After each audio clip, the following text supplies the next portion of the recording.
मेरे भाई बहनों, 1.25 महीने का अनुष्ठान है।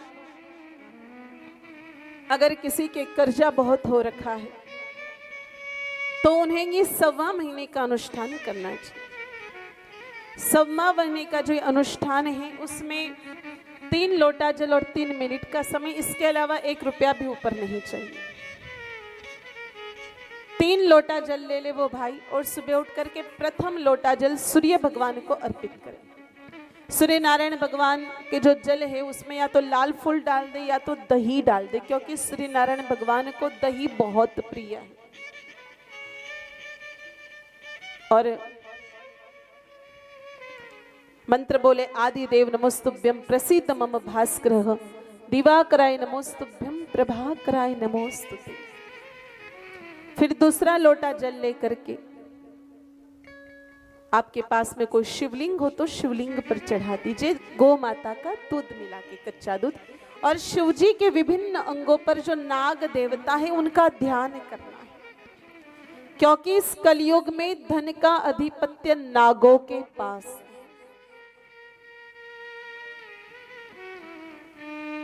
जैसे जैसे युग परिवर्तन होता है धन के अधिपति देवता बदलते हैं। कभी यक्ष संभालते हैं धन को, तो कभी यक्ष संभालते, कभी कुबेर देवता संभालते हैं। इस कली काल के इस चरण में धन का अधिपत्य नागों के पास है, इसलिए नाग देवता का जो शिवजी के विभिन्न अंगों पर है उसका ध्यान करना है। और तीसरा काम,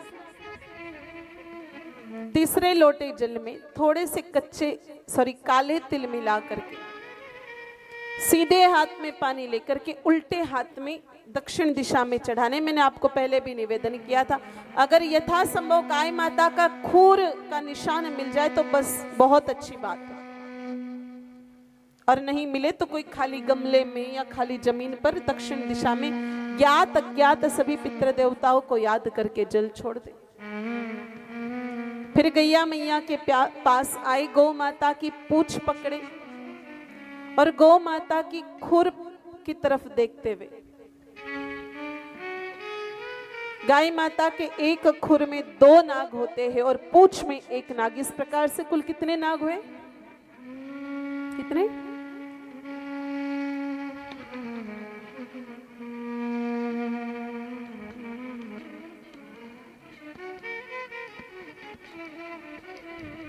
गजब कर रहे हैं। आगे आगे तो ये सब सारी सेठानियां बैठी हुई, गिनती भी नहीं आती क्या आपको? कुल 9 नाग हुए ना, एक खुर में 2 नाग, इस प्रकार से कुल 8 नाग, और पूंछ में 1 नाग, इस प्रकार से कुल 9 नाग। तो 9 की गिनती में नाग मंत्र बोलना है। 9 से ज्यादा बोल दिया तो 18 बार बोलना पड़ेगा, और 18 से ज्यादा बोल दिया तो 27 बार बोलना पड़ेगा। अनंतम वासुकी शेषम पद्मनाभम च कंबलम शंखपालम धृतराष्ट्रम तक्षकम कालियम तथा। अनंतम वासुकी शेषम पद्मनाभम च कंबलम शंखपालम धृतराष्ट्रम तक्षकम कालियम तथा। 9 की गिनती में इस मंत्र को बोले। ऐसा लगातार 1.25 महीने तक करें। देखो बस इतना ही है और कुछ अलग है नहीं, लेकिन इसमें 4 नियमों का पालन करना पड़ेगा। पहला नियम, इस अनुष्ठान को पुरुष ही करेगा, माताएं बहनें नहीं कर सकती। कुछ माता ये सोच रही होगी कि घर पे जाके कल से हम ही शुरू कर देंगे, नहीं चलेगा, क्योंकि हमारे शास्त्रों का नियम है, हमारे ऊपर ऐसा शास्त्रों का आदेश है कि पितरों का तर्पण पुरुष ही कर सकता है। तो ये काम पुरुष ही करेगा। और पुरुष भी ऐसा मत सोचना कि हम 10 दिन करेंगे और 11वें दिन अपने पत्नी को संभला दें।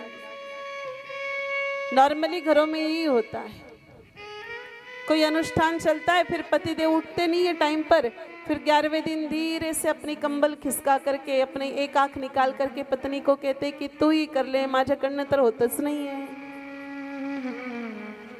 ऐसा नहीं चलेगा। दूसरा, सूर्य नारायण भगवान को जल सुबह ब्रह्म मुहूर्त में ही चढ़ाना है। हमने काफी सारे ऐसे लोग देखे मेरे भाई बहन जो सूर्य नारायण भगवान को जल कब चढ़ाते, 9 बजे 10 बजे। क्या आपको पता ये जो समय है जल चढ़ाने का ये उचित नहीं है। जब इन खुली आंखों से हम सूर्य देवता के दर्शन कर सकते हैं उसी समय जल चढ़ाने का विधान है। आप आपके मन मर्जी से तो 10 बजे उठते हो, 12 बजे तो नहाते हो, 2 बजे जल चढ़ाने के लिए जाते हो, ये से नहीं चलता है। तीसरा नियम, इस अनुष्ठान को करने वाला व्यक्ति किसी भी प्रकार से कोई भी नशा नहीं करता। मतलब गांजा, भांग, बीड़ी, तंबाकू, गुटखा, शराब, इन सब से 100 कोस दूर रहने वाला हो। चाय से, वैसे चाय कितने लोगों ने बंद की, जरा हाथ ऊपर करे कि भाई हमारा तो मन नहीं हुआ, फिर बाद में हमने चाय नहीं पी। 3, 4, 5, 6, 7, 8, 9, 10 अच्छी बात है।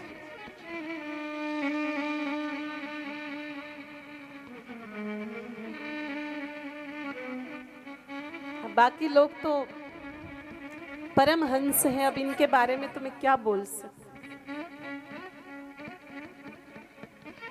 इतने श्रेष्ठ लोग जब इस सभा में हैं तो ऐसे लोगों को समझाने की हमारी क्षमता नहीं।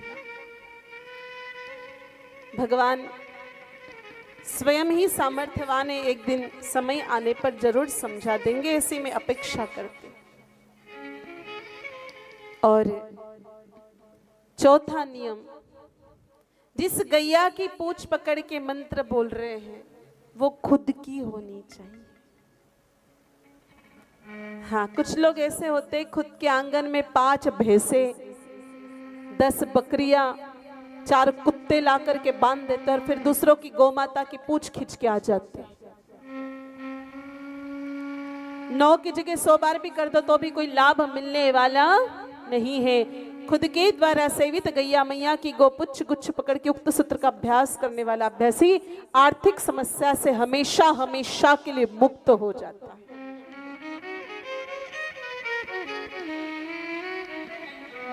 अब सबके टेंशन चढ़ गई माथे पर जोरदार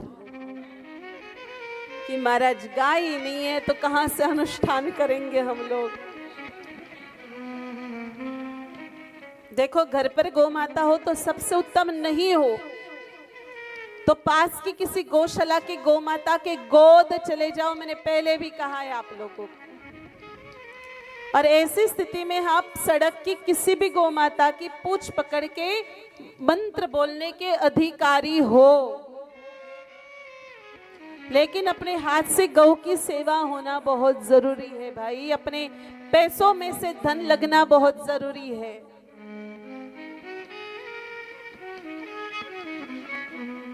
नहीं तो अपने महाराष्ट्र में एक परंपरा और है, नहीं हमारे बड़े भाई साहब करते ना गौ की सेवा, आमचे मोठे भाऊ करतात, आमचे हे करता, आम्ही त्यांना हाथ लावून देऊ।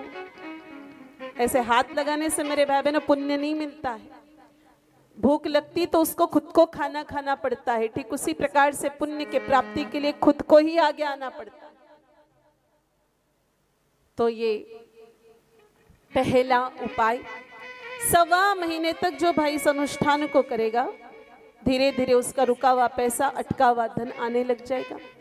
कोई 1.25 साल तक इस अनुष्ठान को करेगा तो गौ माता की कृपा से उसका कर्जा चुक जाएगा। और कोई जिंदगी भर इस अनुष्ठान को कर लेगा तो भगवती गैया की कृपा से उसको कभी किसी के सामने हाथ फैलाने की आवश्यकता नहीं पड़ेगी। कुली को भी करोड़पति बना दे ऐसी शक्ति इस सूत्र में है।